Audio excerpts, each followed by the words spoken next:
This is my graduate conducting lecture recital, and I'm thrilled to be joined on stage by the Fredonia Chamber Choir, as well as a string quartet comprised of undergraduate music majors.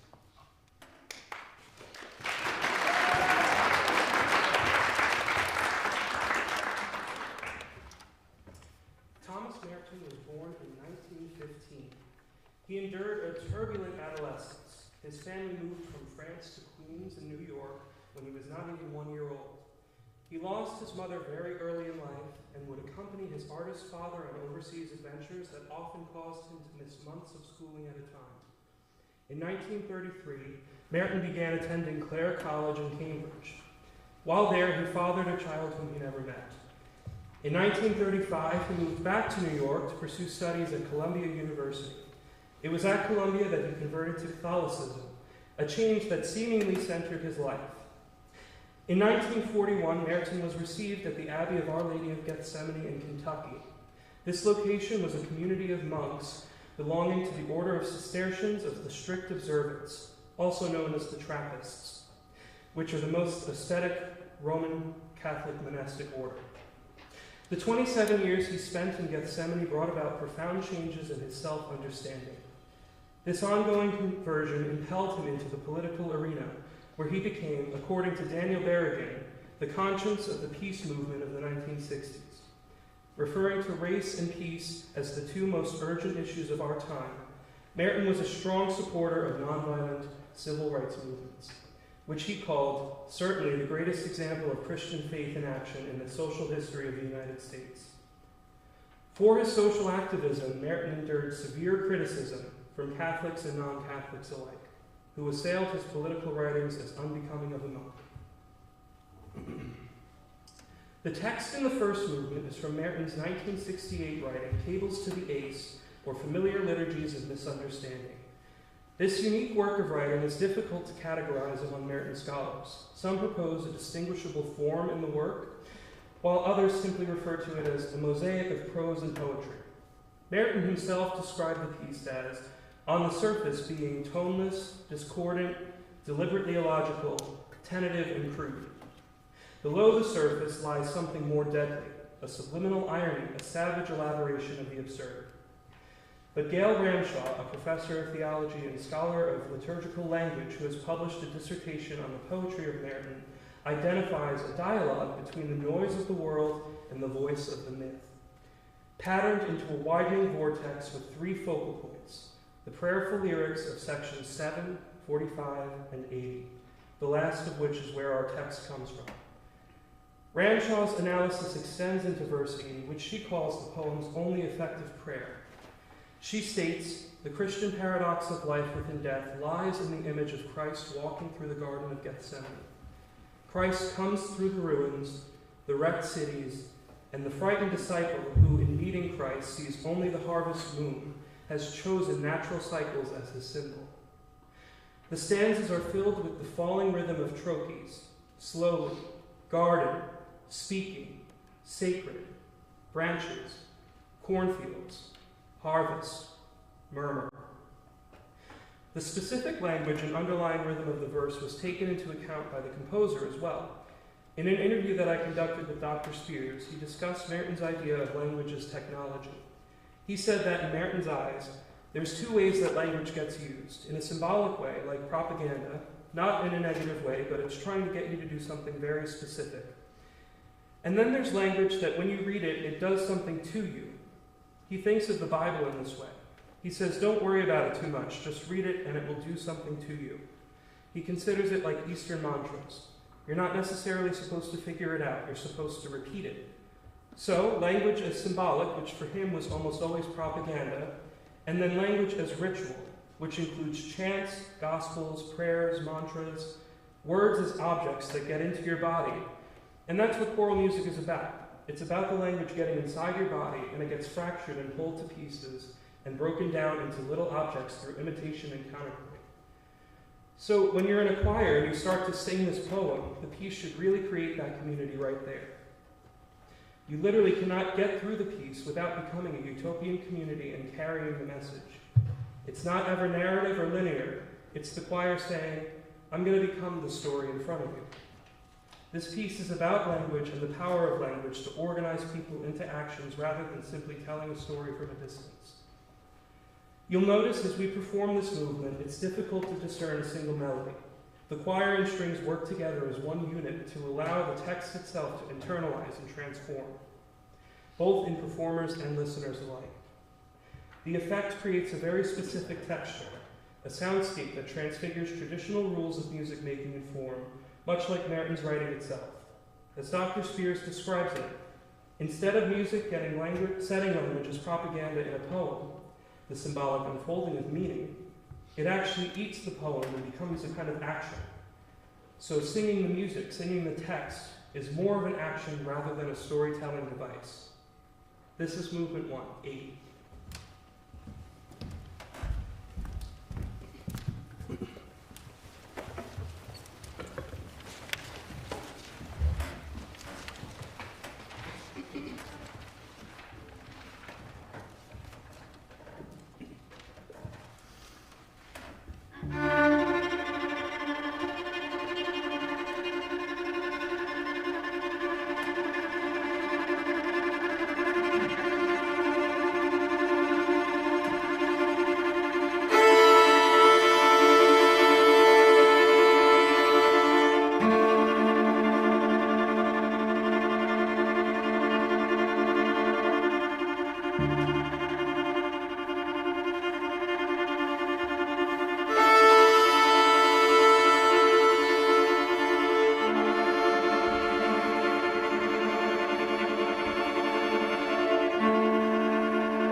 Derek Jarman was a 20th century English filmmaker. His style is noted for its lack of linearity and narrative-driven plots. Rather, he embraced an aesthetic that was more organic and painterly. His films created vibrant montages of images and ideas. An openly gay man and gay rights activist, Jarman was diagnosed with AIDS in 1986. From 1986 until his death in 1994, Jarman lived at Prospect Cottage on the shingle beaches of Dungeness, Kent, in England. This austere property was situated between the English coastline and a nuclear power plant, which you could see in the background of this image. Something that offered Jarman refuge during his battle with AIDS was his love of gardening. His cottage included a large garden in the front. Here's a clip of Jarman speaking about his affinity for gardening.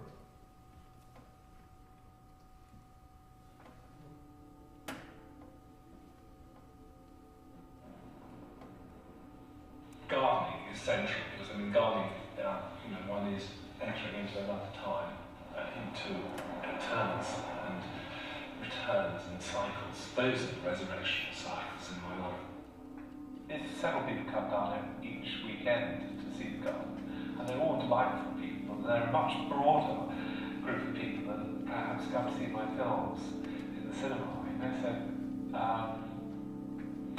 And all the gardeners have been down there, Beth Chasso and Christopher Lloyd, and they all rather love it.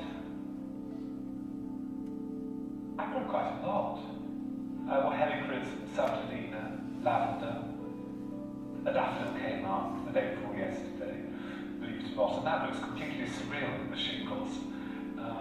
There's some snowdrops out at the moment, and marigolds are out still. What do gardens do? People who steal cuttings, I encourage them. It's quite a beautiful garden in its own way, and like no other. The sun comes up at the front of the house and it goes down at the back, and I see the sun all day if it's there. And I'm fairly far back from the sea, but I can see the sea. And the sea, the great thing about the sea is it changes every colour you can imagine. I see the sea pink and brown, aquamarine, black.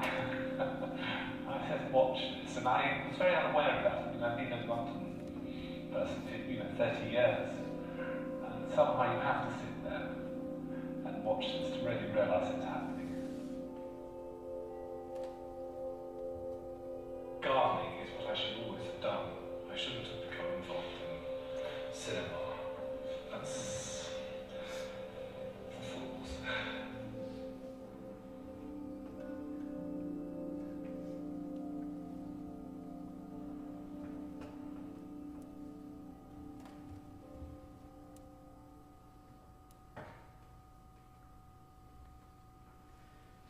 Jarman was interested in the role religious themes and writing could play in his own artwork.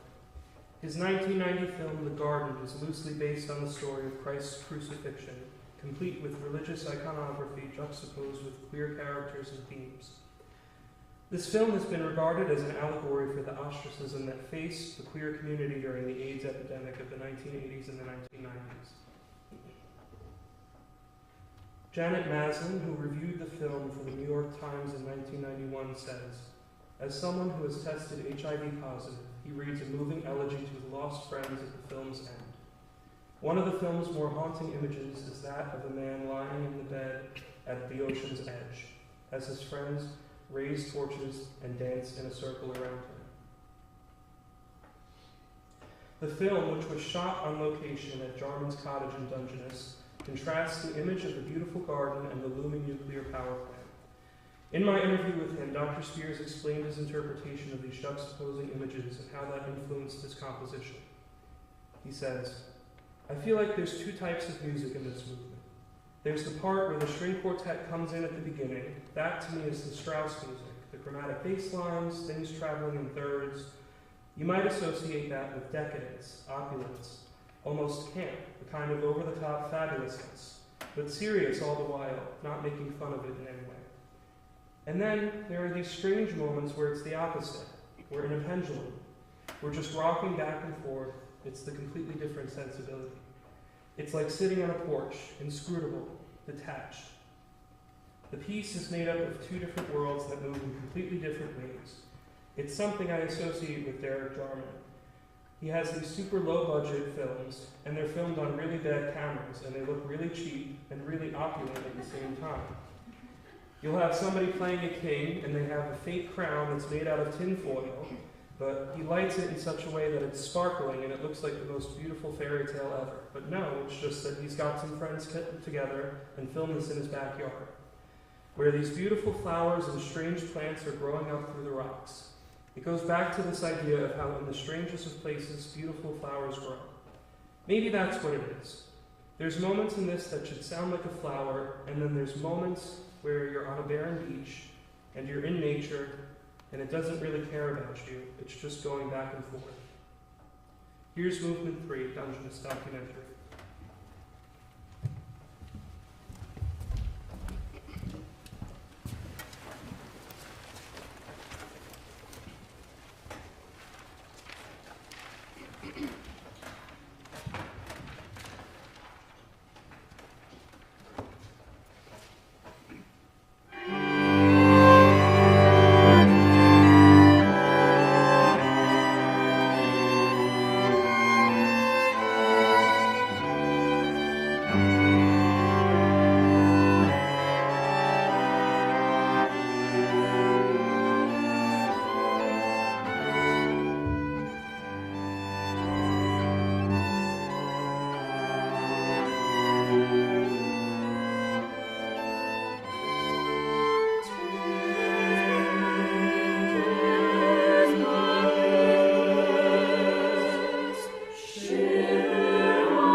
The fourth movement sees the return of Merton's text from before.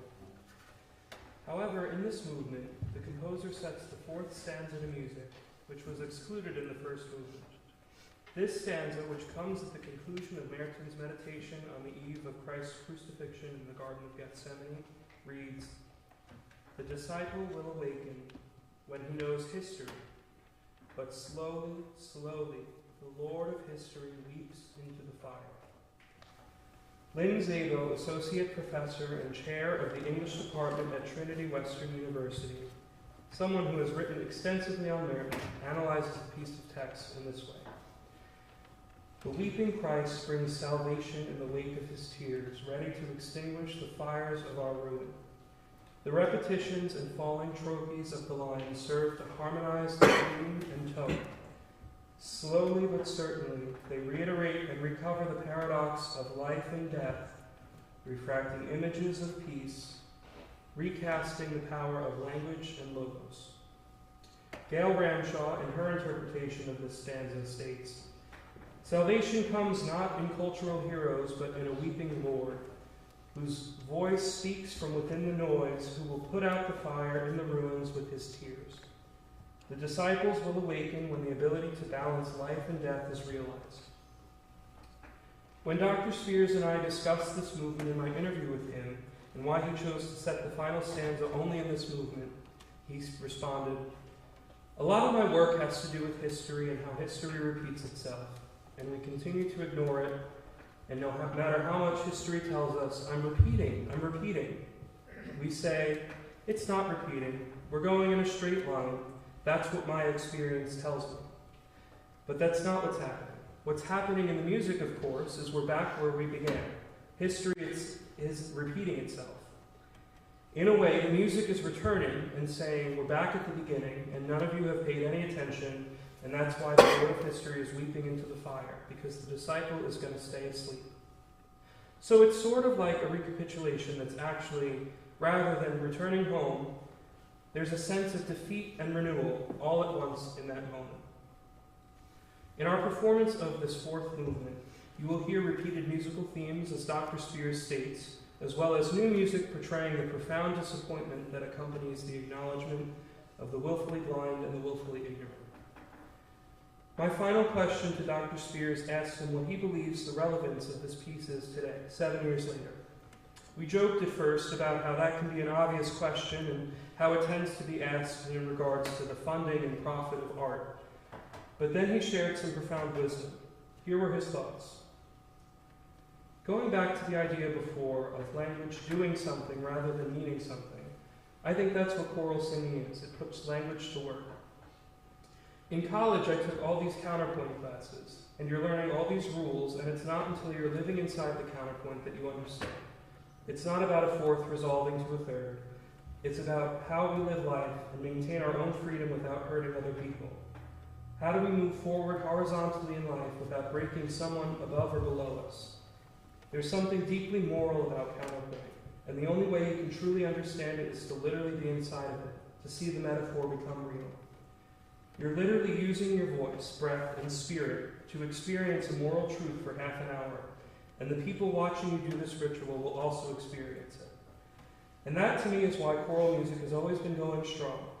It does that in a way that people feel, even if they can't always articulate it. Here's an excerpt from the fourth and final movement, 8.